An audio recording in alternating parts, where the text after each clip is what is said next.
Two men journey to the bars and restaurants of Scandinavia to find amazing beers, always with the same question. Hey, what's on tap?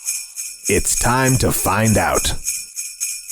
Ba-da-ba-ba-ba-da-ba, day 17, we're going to drink beers. Oh, is that the regular day 17 jingle?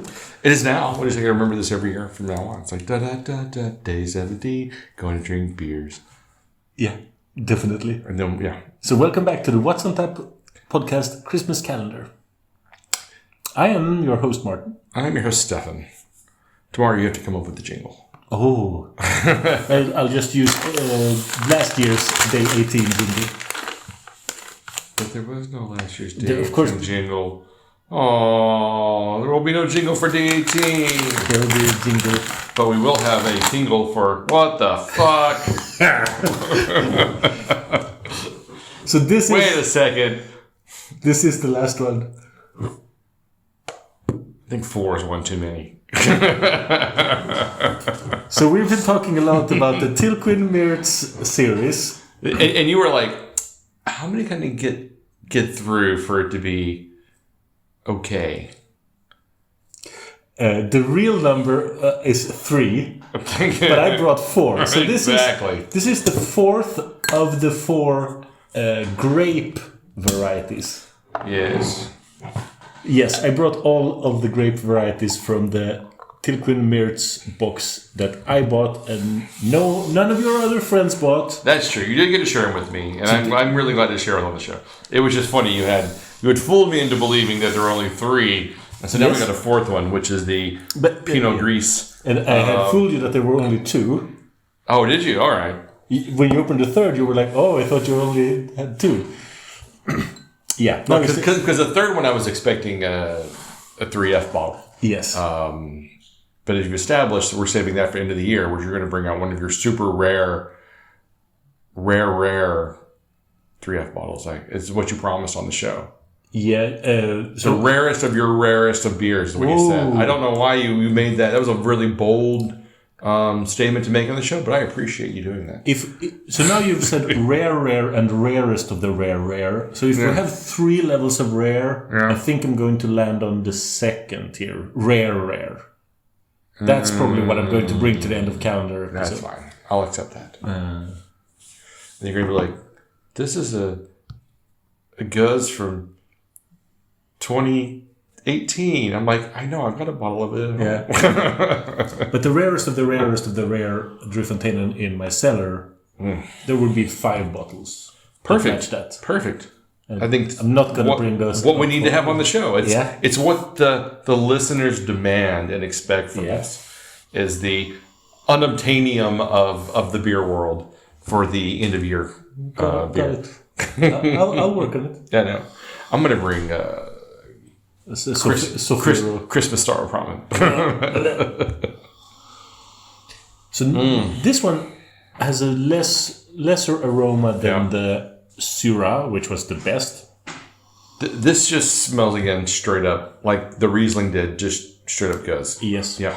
There's nothing surprising. There's no hidden dimensions in the nose. It's just funky straw, hay, gueuze flavor. All right. Let's try it. Cheers.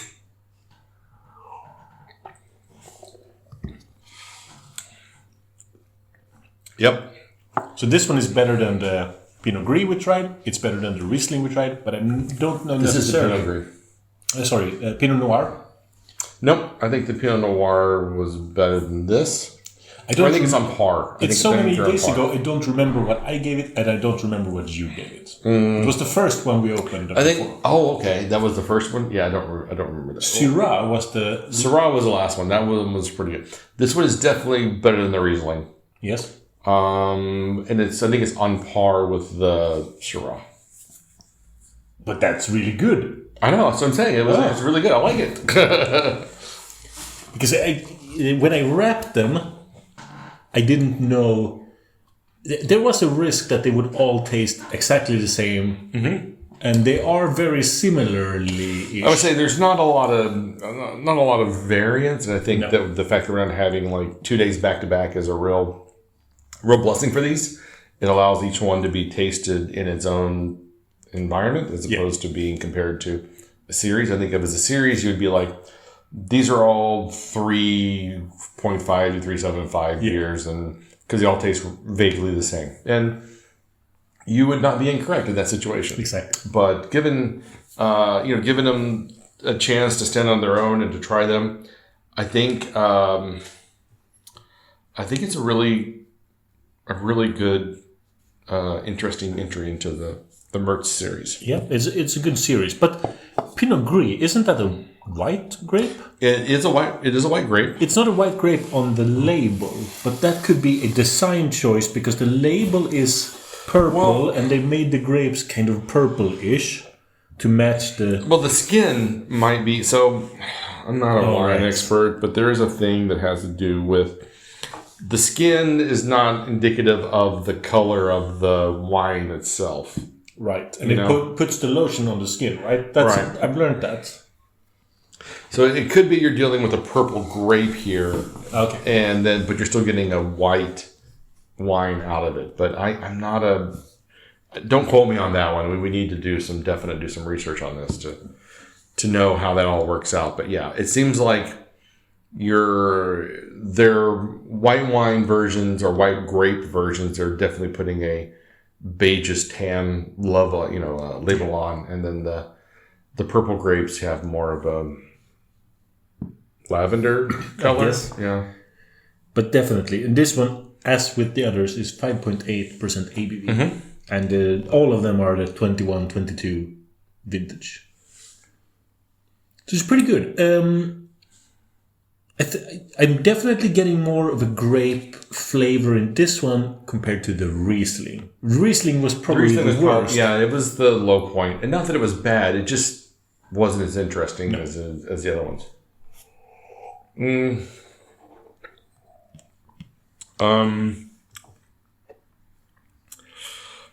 Yeah, I think this is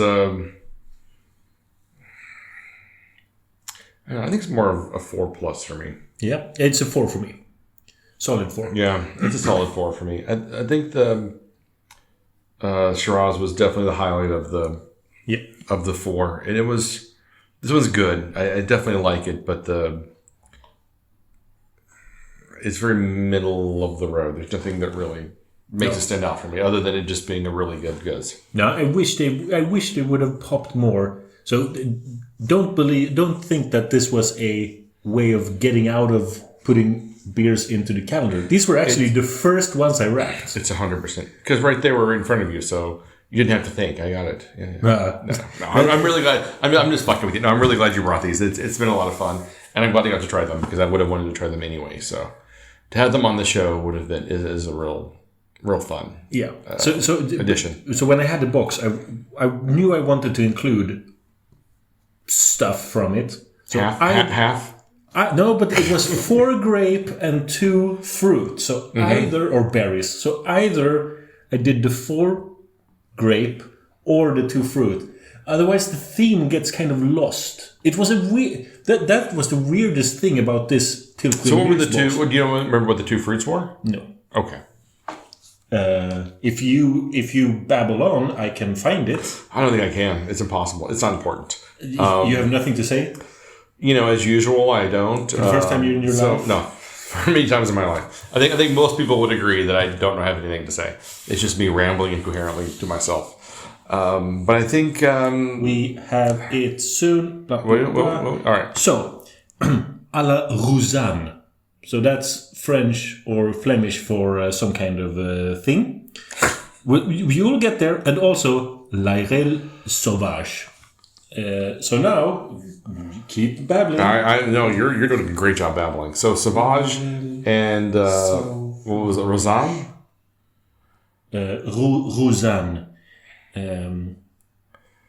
So Airel Sauvage was lingonberries. Ah, yes, okay.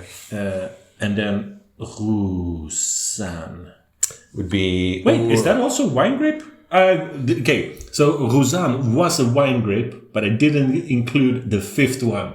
So now I feel like I've failed in 2 directions. I squeezed in a 4th that maybe didn't deserve to be there. Failures. And I still did, because I thought I was being a completionist. Mm-hmm.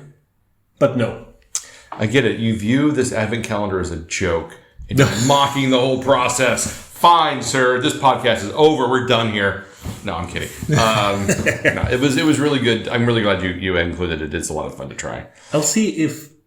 I probably have a bottle of the Rosanne at home. So we had 2 of them at one point. So if you had one, there should be one left. Yeah, but they've been drank in weird situations since I bought it. Since I wrapped these. I got you. So if I have that one, you... Swinger party? I understand. Got it. You and I will drink that, but it'll be outside of the Christmas calendar. Okay, that sounds fair. So what was it? 4 for both of us on this one? 4 for both. Yeah, that sounds about right. So find us online at what'sontappodcast.com, Instagram, Facebook, Spotify, YouTube, and just in the world of podcasting, we're available. So until next time, keep drinking it.